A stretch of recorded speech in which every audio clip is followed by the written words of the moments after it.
All right, folks, so we just spent some time at the white belt level tier. Whether you've known the moves or not, at least you understand how I approach my foundation. And most of these movements you're going to see again in different variations, especially in this module. So this is the yellow belt module where we start to explore our movement capabilities. With the exception of the pas de bourrée, most of the movements we were doing stayed pretty much under us. Now we're going to figure out how we can move and how we can use our touch with the floor to differentiate between different moves. They're not all going to feel the same. Sometimes you're going to feel up and light. Sometimes you're going to feel down and heavy, like when we were stomping. Some steps it feels like you're walking, like the pas de bourrée. So we're going to learn some variations in this yellow belt tier. The first step that I'm going to show you is the setup. And the setup, I can best describe it as just the backwards version of the chase. The chase we were moving away from our bodies, moving forward, using that salsa foundation. Now we're going to move backwards, and it's going to feel a little bit different. It's also going to look a little bit different, but if you can identify the similarities between the chase and the setup, it might help you wrap your head around it a little bit better. All right, so let's get to it. Let's start with 1 foot and back. You're going to do a ball change to step on the front foot, and then you pull that back foot close to your front foot, nice and snug.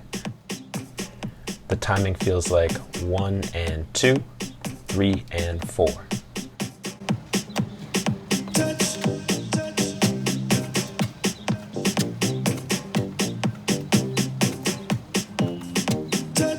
So this step you can think about as a reverse version of the chase. The chase we were stepping to the front and pulling back in.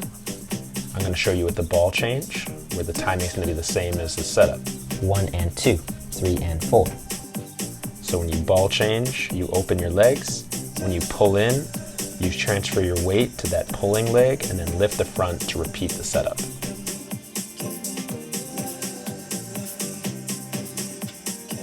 If you need to work on your weight transfer, you can change the timing of this so that it goes 1, 2. So I step back with my back leg and I lean a little bit over my front leg. When I get the move up to tempo in this way, it feels like I'm rocking back and forth, just as if I was jacking. Every time I pull that back foot in, I lift my front foot, it goes behind me, and then it comes in to switch sides. When you go back to the 3 count with the ball change, you'll find that you can smooth your groove out a bit because you can more effectively transfer your weight between your feet.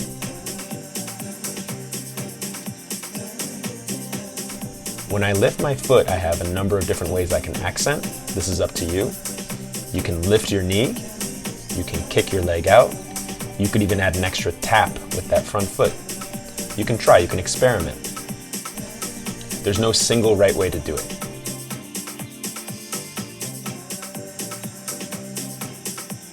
If you've ever seen the hip-hop version of the Roger Rabbit, the footwork is very similar. I ball change on the back before I come to the front, but with the hip-hop version, there's a heavy bounce down. So that gives that move a different feel than the setup.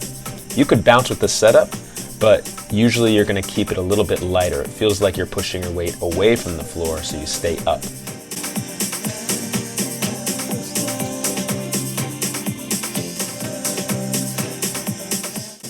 But again, you could find a way to put a bounce over this if you really practiced it long enough.